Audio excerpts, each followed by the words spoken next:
l'eau, la terre, le feu, l'air.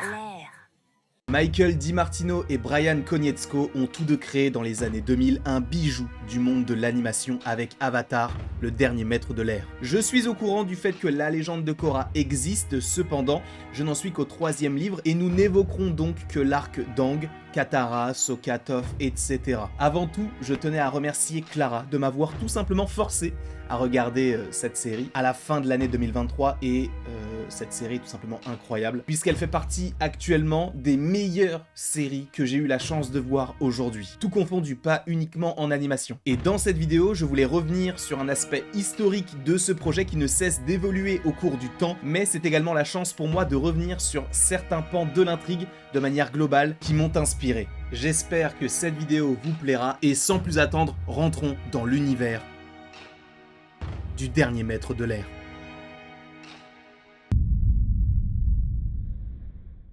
Avatar, le dernier maître de l'air est une série d'animation américaine produite par Nickelodeon et créée par Michael DiMartino et Brian Konietzko durant la deuxième partie des années 2000. La série compte 3 saisons appelées des livres avec le livre de l'eau, de la terre et du feu. On y suit Aang, un jeune maître de l'air qui va comprendre qu'il est l'avatar, le maître des 4 éléments et qu'il peut mettre donc fin à la guerre qui semble arriver avec le seigneur du feu. Il va être congelé et 100 ans plus tard, il est découvert par Katara et Sokka, 2 jeunes de la tribu de l'eau du Sud, 2 personnages qui vont grandement aider Aang durant ses aventures et son apprentissage. Cette série est tout simplement un condensé de tout ce que j'aime, bien qu'il y ait tout de même quelques problèmes et notamment sur l'animation. En effet, la 2D a été choisie, qui est par ailleurs un style que j'affectionne. En revanche, le rendu, notamment sur Netflix, n'est vraiment pas forcément très bon et en plus de ça, on est sur un format qui est en 4/3, donc on a des bandes sur les côtés. À 2 et avec l'aide des animateurs, les créateurs de la série ont su imaginer tout un univers complexe, tout en rendant hommage à la culture asiatique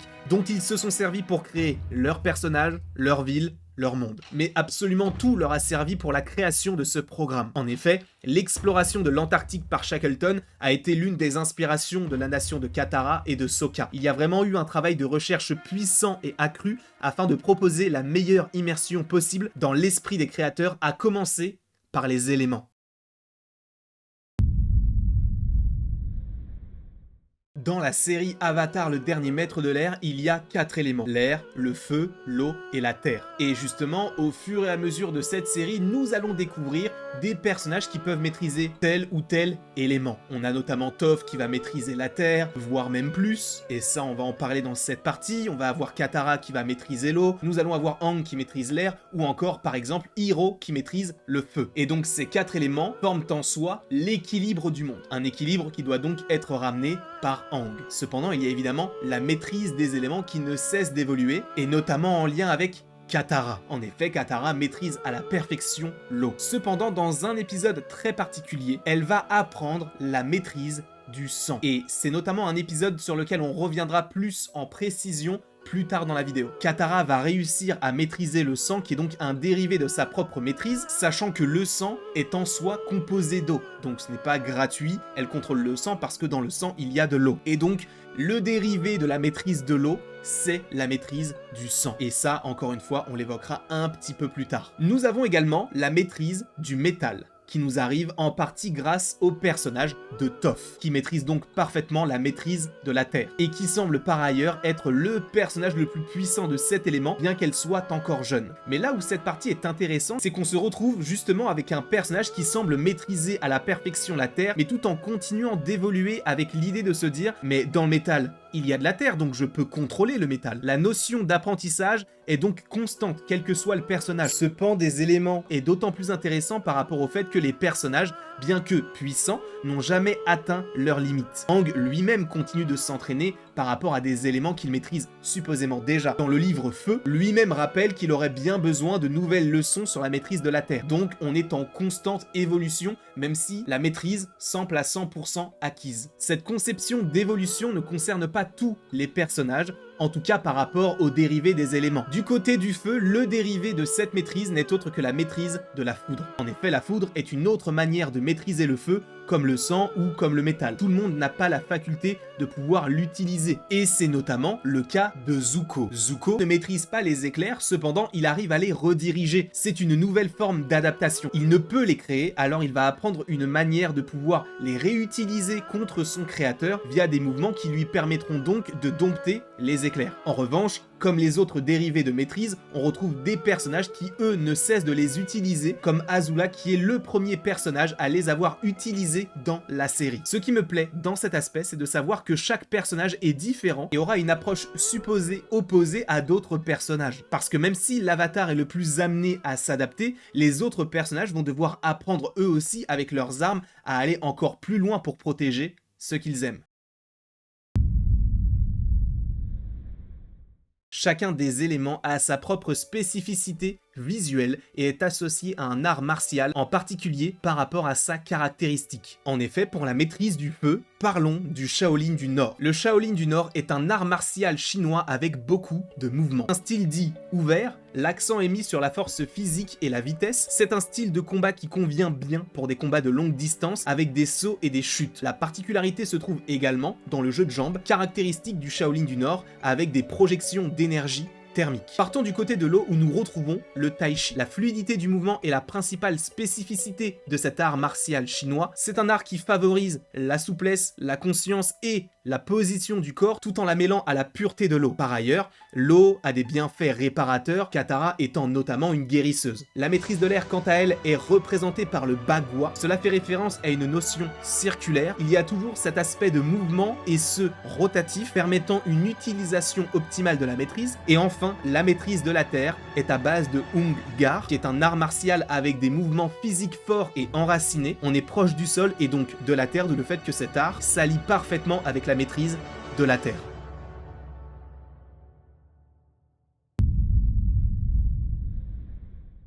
On vient de parler des éléments dans la partie précédente, mais les personnages n'ont pas besoin de maîtriser les éléments pour être des protagonistes intéressants. Sokka est sans doute l'un des exemples les plus criants. Pour les créateurs de la série, Sokka est le personnage qui a été conçu afin que le spectateur lambda puisse s'identifier et voir un personnage ordinaire sortir son épingle du jeu et devenir un héros. Faisant partie d'un groupe composé de personnages essentiellement composés de maîtresses et de maîtres, il doit se démarquer. Disons que Sokka est en soi celui qui va avoir une sorte de sixième sens. Même si ses choix ne sont pas toujours les bons, il va tout de même la plupart du temps avoir raison sur les chemins à prendre ou par rapport aux personnages dont il faut se méfier. Il est une forte tête, mais il n'en reste pas moins un enfant avec un énorme cœur qui ferait tout pour son groupe, et donc tout pour sa famille. Là où son personnage est d'autant plus intéressant, tout comme celui de Katara, c'est qu'ils vont tous deux grandir tout seuls. Ils n'auront pas réellement de figure maternelle, leur mère étant morte quand ils étaient jeunes et leur père étant parti à la guerre durant de nombreuses années. Ils ne peuvent donc compter que l'un sur l'autre et ils ont dû en soi grandir trop vite. Ils ont vécu ce que peu d'enfants ont dû vivre, ce qui a forgé une certaine nature autoritaire chez Katara mais également chez Sokka, qui fait en sorte qu'on arrive plus facilement à les comprendre lorsqu'ils commettent une faute. Parce qu'on peut se dire qu'ils n'ont pas forcément eu les enseignements nécessaires pour respecter le monde ou se respecter eux-mêmes. Et c'est pourquoi nous allons embrayer vers un arc de Sokka qui a toute son importance dans son évolution.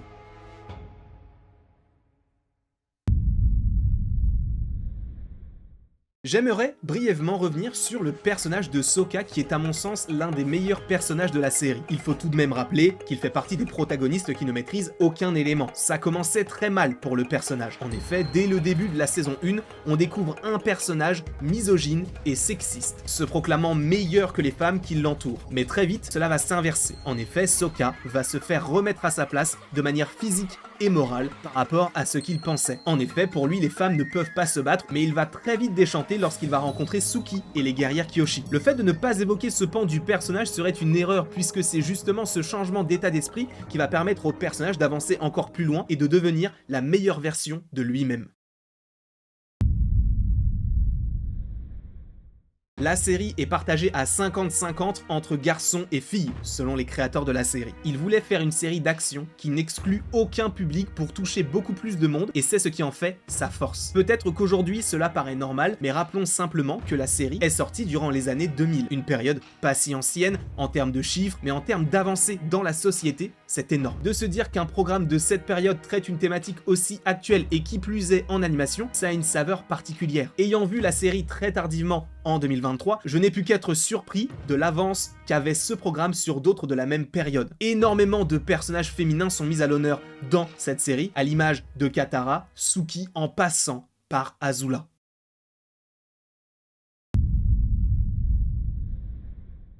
En effet, pour revenir sur Katara, elle a une évolution qui est tellement incroyable du moment où elle quitte la nation de l'eau du sud pour aller s'aventurer vers des contrées lointaines pour prendre part à une guerre qui semble tous les dépasser. Il est vrai que récemment dans la vidéo, on a parlé de sa maîtrise du sang, chose que nous allons évoquer maintenant. En effet, il y a un aspect assez intéressant sur l'évolution de sa maîtrise. Dans un épisode très particulier et assez glauque et horrifique, ce qui change de d'habitude, elle va apprendre la maîtrise du sang, qui permet à celui qui l'utilise de contrôler ses ennemis à distance via l'eau présente dans le sang. Et au-delà de cet apprentissage de cette pratique ignoble, il y a la volonté de développer les démons de chacun des personnages. Katara, qui elle est un personnage très calme et réfléchi, va devoir dans cet épisode oublier toute valeur pour se débarrasser de celle qui lui a enseigné la maîtrise du sang, en devenant donc celle qu'elle combattait. L'épisode se termine notamment avec le personnage en pleurs mais qui a réussi à vaincre son ennemi. C'est une image forte qui nous permet d'en apprendre davantage sur une part de l'évolution des maîtrises et d'une autre part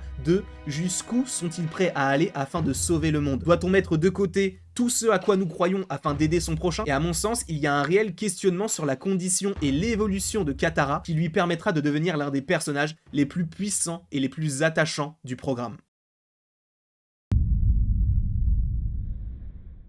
Il est vrai que je vous ai donc parlé de Katara ou encore de Sokka, mais si vous le voulez bien, parlons du meilleur duo de la série, Iroh et Zuko, un père et son fils. Je ne saurais pas vraiment trop quoi vous dire sur le personnage d'Iroh, hormis le fait qu'il soit le meilleur personnage de la série. Il est tout simplement rempli de sagesse, mais tout en ayant un passé extrêmement sombre. Celui qu'on appelait le dragon de l'Ouest a énormément changé au cours des années. La mort de son fils Luten l'a complètement bouleversé. Nous, spectateurs, nous l'imaginons mal assiéger Ba Sing Se, et pourtant c'est ça la puissance de cette série.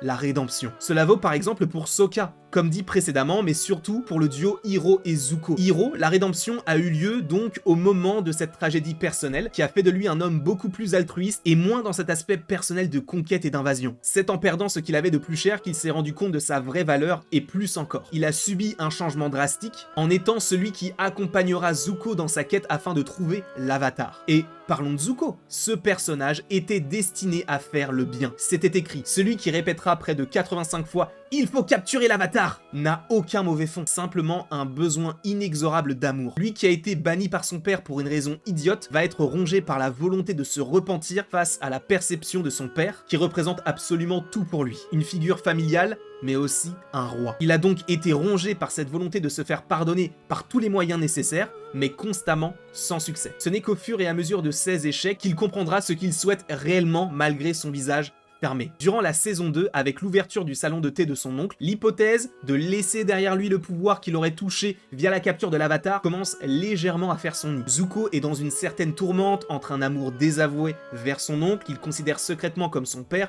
et la jalousie envers sa sœur qui le ronge intérieurement. Il ne sait plus vraiment sur quel pied danser. Nous, spectateurs, voyant la douceur de son oncle, le choix est vite vu, mais il finira par trahir son oncle afin de récupérer le statut qu'il souhaitait, et malgré tout, en ayant réussi, en ayant accompli son objectif, il se sentait vide. Il lui manquait quelque chose pour être heureux, et visiblement, ce n'était pas le pouvoir tant convoité. Ce qui lui manquait réellement, c'était à mon sens le courage et la volonté d'ouvrir son cœur aux personnes qu'il aime, comme son père, sa copine ou encore Iroh, son oncle. Le moment des retrouvailles entre les deux fait chaud au cœur, et c'est à partir de ce moment-là que Zuko devient dans le cœur des fans l'un des personnages avec la meilleure écriture. On en revient sur cette notion de rédemption. Le chemin de Zuko est différent de celui d'Iroh, mais le fait d'être tombé très bas afin de connaître la voie à prendre va permettre aux spectateurs de faire le rapprochement entre les deux personnages. Alors pour cette outro, deux choses. Premièrement, oui, entre le début de la vidéo et la fin, j'ai changé de pull. Et deuxième chose, oui, je n'ai en aucun cas dans cette vidéo parlé de Aang, mais on en fera une vidéo dédiée, parce que je pense qu'il y a tellement de choses autour de ce personnage qu'il faut en faire une vidéo. Oui, donc vous avez cette vidéo, et plus tard dans l'année, vous aurez une autre vidéo en lien uniquement avec Aang. Mais si vous voulez d'autres vidéos en lien avec Avatar, le dernier maître de l'air, sachez qu'il y a plein de vidéos qui sont déjà sorties sur la chaîne Landry. Et quoi qu'il en soit, j'espère que cette vidéo vous aura plu. N'hésitez surtout pas à me le dire en commentaire. N'hésitez pas non plus à aimer, à partager et à vous abonner à la chaîne Warren si cela vous fait envie. Et après tout ceci, il ne me reste plus qu'à vous dire à la prochaine pour la prochaine.